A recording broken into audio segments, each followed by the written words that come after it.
Hello, I'm Lord Treesman, I'm Chairman of the Football Association, and I'd like to just say a few words, if I may, about the respekt programme that we're running and which we regard as being absolutely vital for the future well-being of the whole of football. Parents can be a tremendous influence, a good influence in football, but actually sometimes they can be a very disruptive influence as well. And if they're very hostile and if they tend to take a harsh line with referees and with their own kids, they can put their kids off playing for the whole of the rest of the future, and those children then miss out on a huge amount. They miss out on all of the health and all the other social activities that come around loving the sport and playing in the sport. And actually it has other implications as well. Each year we lose a staggering 7,000 referees who are not prepared to put up with the level of abuse that they can sometimes experience from those on the touchline and those on the field. And we can't afford that. Everybody knows there's no real game of football unless you've got a referee. No referee, no game, not really. So it's vitally important that the respekt programme is something that we all engage in. I believe that we can do that together, and we can make sure that football in England, right at its grassroots level, right the way through to the top, is a healthy sport, a dynamic sport, a growing sport, and a sport that kids love. We can do that together, so let's do it. These points today, go third if you get this right. Mind you, I suppose it is a bit of a local derby, you can't take anything for granted. You've got to get in their faces. You let them know that you're there. Don't hold back. Yeah, Dad. Right, don't hold back on that. You're not going to let them walk all over you like you did last time, are you? Huh? No, I don't want to see you messing about. Forget all your fancy stuff, all your step-overs and your flicks. I want you to concentrate on just getting the ball forward. You lot need to focus. You need to treat this a bit more seriously. You know the top two teams go up, don't you? And you won't get there if you carry on just having a laugh. Are you listening to me, son? Yeah, of course. So where do you think he's going to play you today, then? God, it better not be in defence again. You're a winger. He just won't let you show what you can do, will he? Well, you know, Jason's faster than me, Dad. You what? You are quicker than Lionel Messi, you are? Leave it out, Dad. And Messi is being replaced by the bright young star that is Joe Smith. We're going to batter him, son. Come on! I like football because I enjoy it and it keeps me fit and it makes me a faster runner and stuff. I find it's a very fun sport and it keeps me fit. We get to learn new skills and we get to play with our friends. I want to grow up and be like Cristiano Ronaldo. I enjoy it and I like shooting and stuff. I like dribbling with ball and shooting. It's good to have ball at your feet. I like football because, well, it's just really the enjoyment of the game. You just get so much out of it. You keep fit. It's really enjoyable. You enjoy it? Teamwork. It's great to be there. So the starting point is he's brought him along. He's there to support him, but unfortunately, having got there, he's already taken over. So that's the minus, and it's now trying to get that sort of relationship between the father and son to be a much more positive, fun one rather than a big Premier League game about to take place. The idea in football is to give everyone the chance to play the game and then everyone to try and improve and get as good as they can get. Now that might be somebody who's really poor to not bad, but if they get to not bad, they're going to stay in the game, they're going to enjoy it and play the game.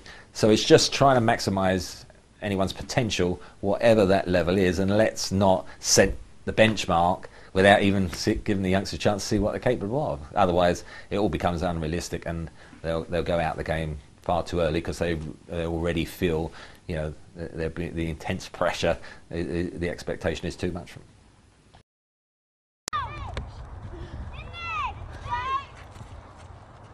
Push up! Come on, push up! Close him down! Close him down! Don't give him any space! Come on, get in his face, son! Put your foot in! Yes, come on, well played! Well done, team! Good effort! Now that's it, son. Come on, mark him up. Yes, good Joe. Well played, son. Keeper, use Joe. Use Joe. Find a pass, Sal. Find a pass, nice and easy.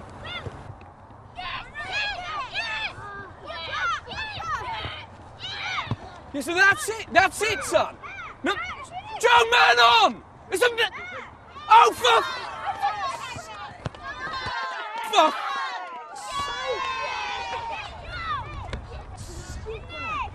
Joe! Joe, switch on, son! You've got to read the game. Where's your movement and your concentration? Yeah, nice pass, Keeps. Good one. Why don't you try giving him a chance next time, yeah?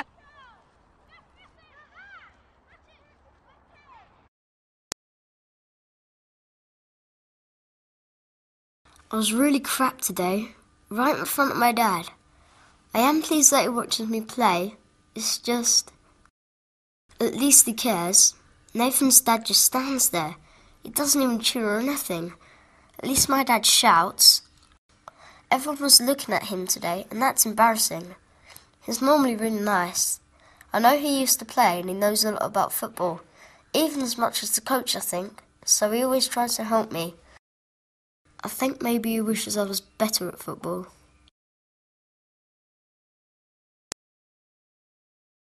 The dad is pretty much playing the football for the son by standing on the side, shouting instruction, sort of talking over the coach, and he's undermining the son playing. And you can see that everything the son does, he's more concerned with the reaction of his dad than actually concentrating and enjoying the game of football. I don't personally think that the parents should be shouting onto the pitch. I think that's the job and the role of the coach. The parents should be there just to support and observe. I think what you'd like to see the dad doing is encouraging Joe, supporting him when he does things well, but also supporting him when he does things wrong, and being there as a soundboard, as somebody that you can rely on to support you, rather than somebody who's there going to criticise every move you make. I think what's great about mini soccer is that it's on a smaller pitch, it's smaller goals, it's with a size 4 ball. So I think it's a place where you can play and make mistakes and learn from your mistakes. You shouldn't go in there with any kind of inhibitions, and that's what's great about mini soccer. It's enjoyment and a place that you can start to learn the game.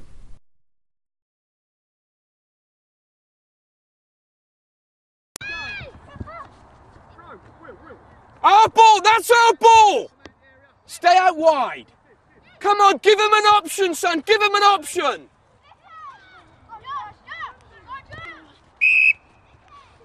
Oh, referee! What was wrong with that? He got the ball. Use the man on the inside. Give and go. Give and go. Yes, go on, Joe, all the way. Come on. Yes, penalty. Ref, that's a penalty. Oh, what? Oi, ref! Use your eyes. That was a clear penalty. Come on, Joe. Track back, son. Come on, Joe. Keep going, lad. Keep going.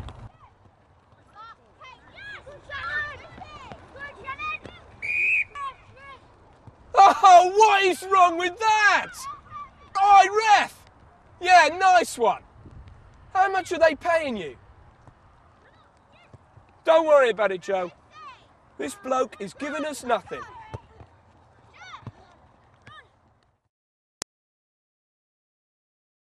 The ref was crap today. My dad swore at him. It was scary. I thought he might get into a fight. Everyone was looking at him. I sometimes wish he wouldn't say anything at all. Matthew's dad never swears and just keeps saying well done, even if Matthew makes a mistake. Sometimes I think I'm letting Dad down.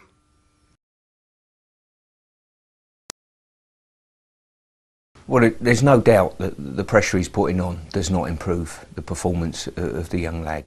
And I think it just rubs across not only his child as well, it's intimidating the rest of the team. And at that age, it's about enjoyment. The embarrassment of the young boy towards his parent or just be damning really, and eventually he'll say either I don't want to play football or Dad, don't come and watch me anymore. The impact that the father has directly challenging the referee, straight away the players on the pitch pick that up, and I think the message goes out then, if he can challenge the ref and belittle him, we can do it as well. Now straight away that undermines anything that the referee's trying to do. It's about coming along, supporting your children, encouraging them so they come away as well and say, Dad, Mum, you haven't embarrassed me today. Thank you very much for bringing me to the game. It's been brilliant.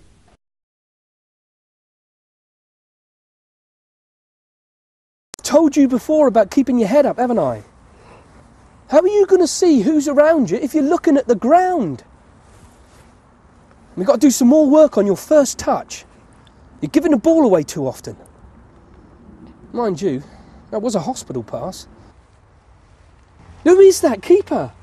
She's crap. She cost us a game, in my opinion, and not just the game either. I mean, what about the points? What about our league place? I tell you what, I've got a stuck one on that ref. That was a stonewall penalty you had. If he can't see, the bloke shouldn't be in the game. I don't know. I think he may have got the ball. You've got to be kidding me. Anyway, you know, you get a tap on the ankle and you're in the box, you go down, don't you? I just don't know if this is the right club for you anymore. I think they're holding you back. I mean, when was the last time that he let you play on the wing? You are a natural winger. I think we're wasting our time with this lot if he's just going to play you in centre-back. The problem is that coach, he just doesn't want to win.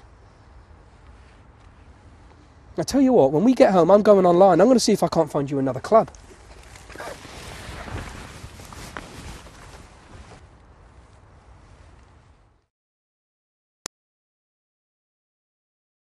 When the game ended, I just wanted to go home.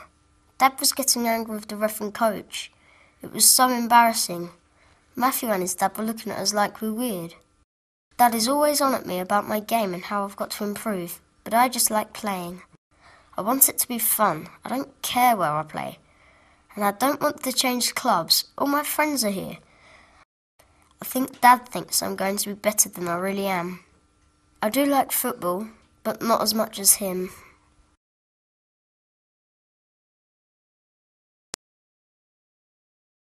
I think it's important that we recognise there is a huge difference between youth football and adult football. The dad there was quite clearly focusing on an adult agenda, which was about winning points, league position, criticism of the referee, the coach, whereas the youngster was clearly much more about how he enjoyed it with his mates and how disappointed he was when his dad was criticising his teammates and friends. I'd have been hoping that the dad would have been giving feedback about the good run that the young player Joe made going forward, about how he got into the area and nearly had a shot. Those sorts of specific things where there was success, in the hopes that Joe will enjoy that feedback, enjoy that positive relationship, and hopefully then repeat it the next time they play.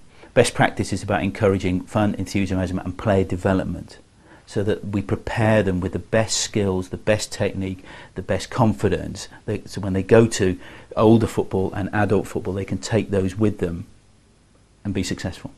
Choosing the right club for your children is a really important decision, and I would encourage parents, carers to have a look at a range of clubs and decide what is it that their youngster wants from football.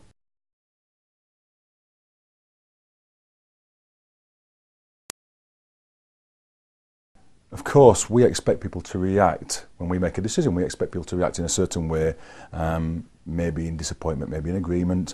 And an immediate show of displeasure without abusive words is okay, you know. But people need to think there's a line we don't cross. Adults set the example for youngsters. Youngsters will see what's happening from the sidelines, involving their parents and guardians.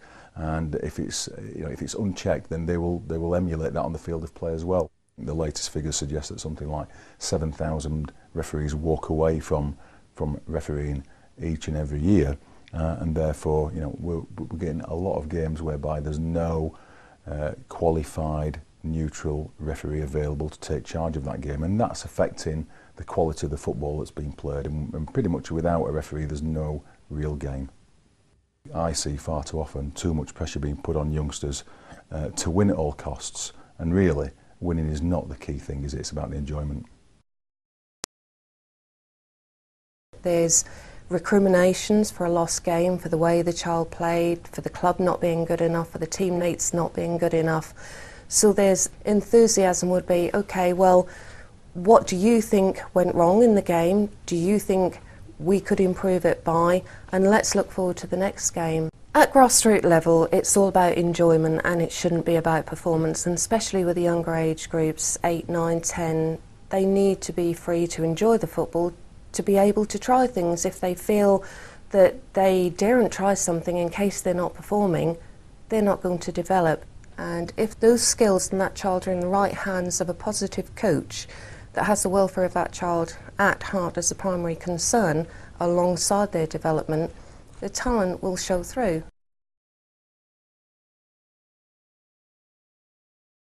Open your eyes! My old woman can referee this campaign! Listen to this muppet.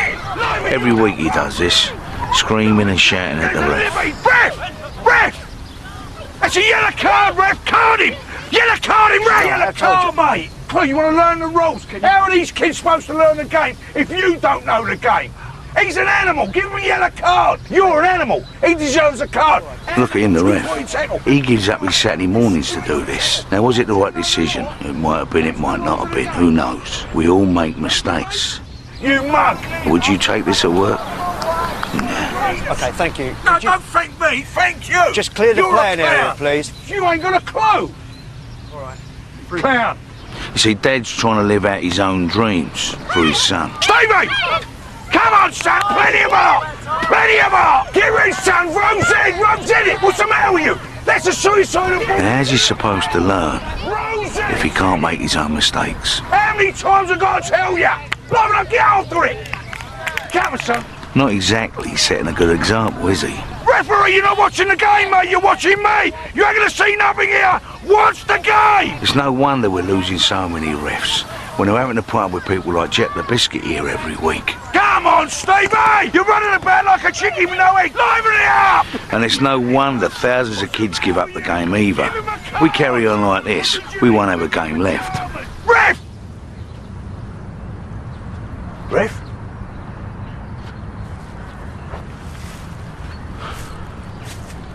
Some of us need to take a long, hard look at ourselves.